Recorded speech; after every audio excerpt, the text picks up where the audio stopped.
السلام علیکم۔ ہمارے شاہجی رضا یوٹیوب چینل میں ہم آپ کا استقبال کرتے ہیں۔ ہمارے چینل کو سبسکرائب کریں، شیئر کریں، لائک کریں۔ ہمارے آقا نبی صلی اللہ علیہ وسلم کے والد محترم حضرت عبداللہ اور حضرت عبداللہ کے والد محترم حضرت عبدالمطلب رضی اللہ تعالیٰ عنہ اور حضرت عبدالمطلب رضی اللہ تعالیٰ عنہ کے بڑے چہیتے، بڑے پیارے، بڑے لاڈلے بیٹے حضرت عبداللہ رضی اللہ تعالیٰ عنہ جو سرکار کے والد ہیں، اور حضرت عبداللہ رضی اللہ تعالیٰ عنہ کی پیشانی میں جناب محمد رسول اللہ تعالیٰ وسلم کا نور روشن تھا۔ آپ کی پیشانی نور محمدی سے روشن تھی، اس لیے کہ حسن و جمال میں آپ بے مثل تھے، بے مثال تھے۔ ان کا لقب ذبیح تھا۔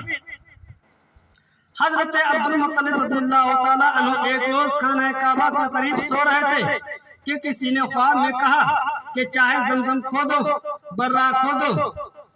آپ نے پوچھا کہ برہ کیا ہے، چاہے زمزم کیا ہے؟ تو صاف صاف بتایا گیا کہ آب زمزم کا کنواں کھودا، یعنی آب زمزم کا کنواں کھودو۔ تو آب زمزم کا کنواں کھودنے کا ارادہ حضرت عبدالمطلب نے فرمایا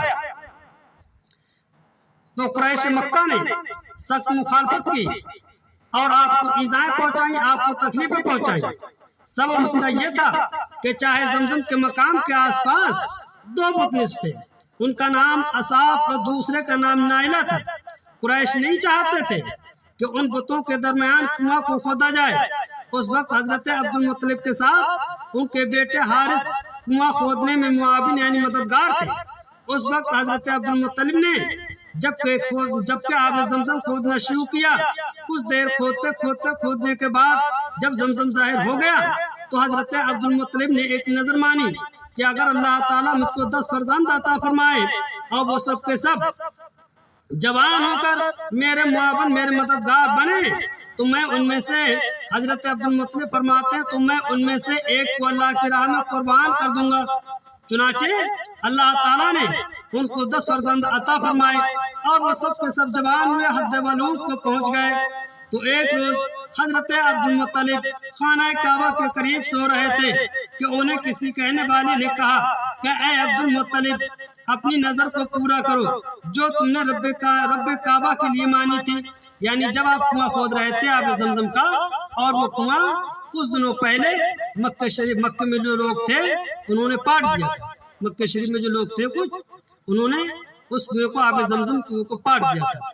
لیکن آپ نے غیبی اشارہ پا کر، حضرت عبدالمطلب نے غیبی اشارہ پا کر، اور اشارہ یہ تھا کہ انہیں آب زمزم جہاں تھا وہیں پر اسے نشان بھی بتایا تھا۔ حضرت عبدالمطلب کو خواب کی حالت میں نشان بھی بتایا گیا تھا کہ یہاں پر کھودنا، ویسا ہی ہوا۔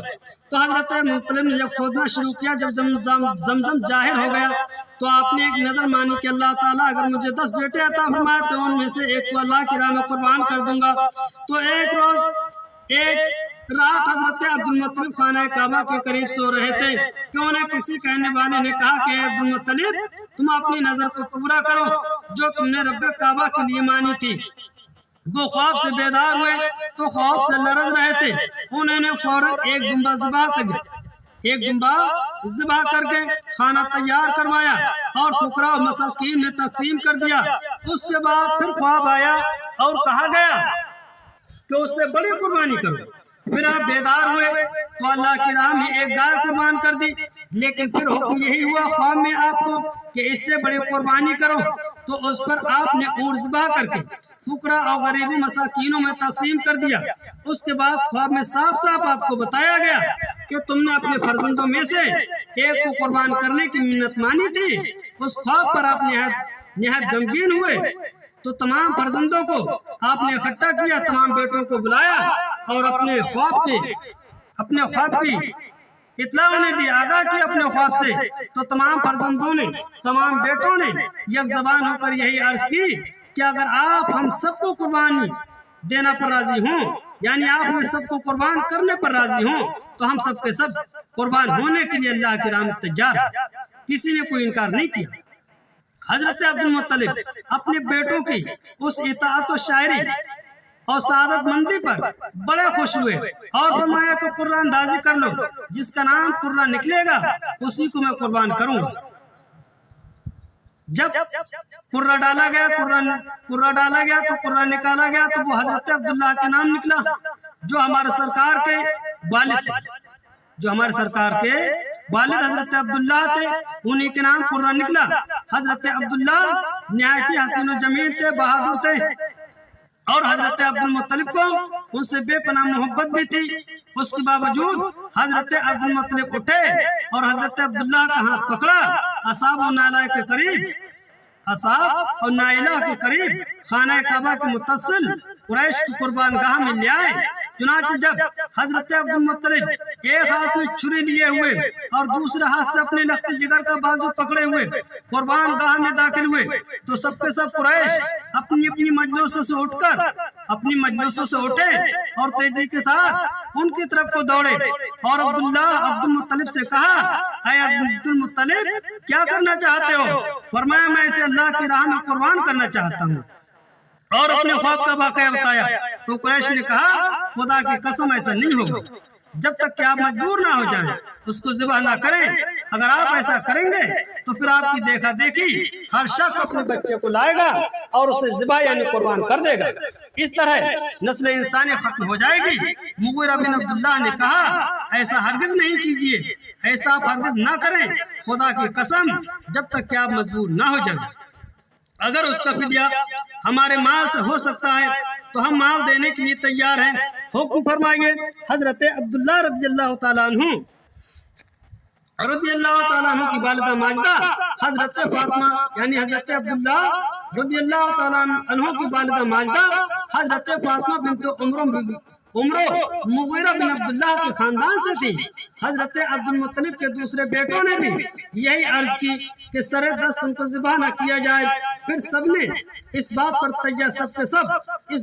تیار ہوئے کہ اس قصہ کا کوئی حل تلاش کیا جائے۔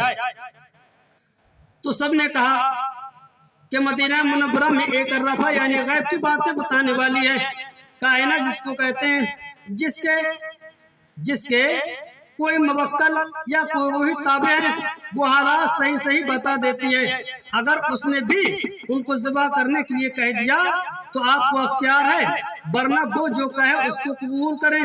چنانچہ سب کے سب وہاں سے چلے یشرف یعنی مدینہ منورہ پہنچے۔ مدینہ منورہ میں جب پہنچے اور جب وہاں گئے تو معلوم ہوا کہ عرافہ کائنہ خیبر میں ہے، تو سب کے سب وہاں سے سوار ہو کر خیبر پہنچے اور حضرت عبد المطلب نے اپنے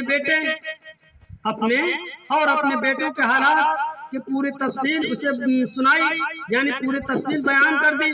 اس عورت نے کہا، تو آج تمہیں کچھ نہیں بتا سکتی کیونکہ میرا تابع میرے پاس نہیں ہے، تم پھر کسی دن آنا، میرا تابع میرے پاس آئے گا تو میں اس سے اس کا حل پوچھ لوں گی۔ یہ سن کر سب کے سب اپنے پڑاؤ پر واپس آ گئے۔ حضرت عبد المطلب رات بھر کھڑے ہو کر اللہ تعالیٰ کے حضور دعا کرتے رہے۔ صبح ہوئی تو سب کے سب وہ اسی عورت کے پاس گئے اور اس سے معلوم کیا کہ آپ کو کچھ معلوم ہوا ہے تو ہم کو آپ بتاؤ، آپ نے کچھ معلومات کی ہے تو آپ ہم کو بتاؤ۔ تو اس عورت نے کہا کہ تمہارے یہاں یعنی کائنہ نے کہا کہ تمہارے یہاں دید یعنی خون بہا کتنا ہے، یعنی ایک خون بہانے کی قیمت کتنی ہے؟ تو لوگوں نے کہا کہ 10 اونٹ۔ وہ عورت بولی، تم لوگ اپنی بستی مکہ مکرمہ کی طرف واپس لوٹ جاؤ اور اپنے بیٹے اور 10 اونٹوں کو پاس رکھو، 10 اونٹ اور اپنے بیٹے یعنی پاس رکھو، پھر دونوں پر قرہ اندازی کرو۔ اگر تمہارے بیٹے کے نام نکلے تو اونٹ اور بڑھا دو، اور اس عمل کو اس وقت تک کرتے رہو کہ تمہارا پروردگار عالم تم سے راضی ہو جائے۔ یعنی قرہ اونٹوں کے نام نکل آئے تو وہ سب اونٹوں کو ذبح یعنی اللہ کی راہ میں قربان کر دیں، اس طرح تمہارا رب بھی تم سے راضی ہو جائے گا اور تمہارا بیٹا بھی بچ جائے گا۔ یہ سن کر سب کے سب نہایت خوشی کے ساتھ مکہ مکرمہ واپس لوٹ آئے۔ مکہ مکرمہ میں پہنچ کر حضرت عبداللہ رضی اللہ تعالی عنہ اور 10 اونٹ خانہ کعبہ کے قریب قرہ اندازی کے لیے لائے گئے۔ دیگر سرداران قریش جو اور قریش کے سردار تھے، انہوں نے قرہ اندازی میں وہ سب کے سب مشغول ہو گئے۔ حضرت عبد المطلب بارگاہ رب کائنات میں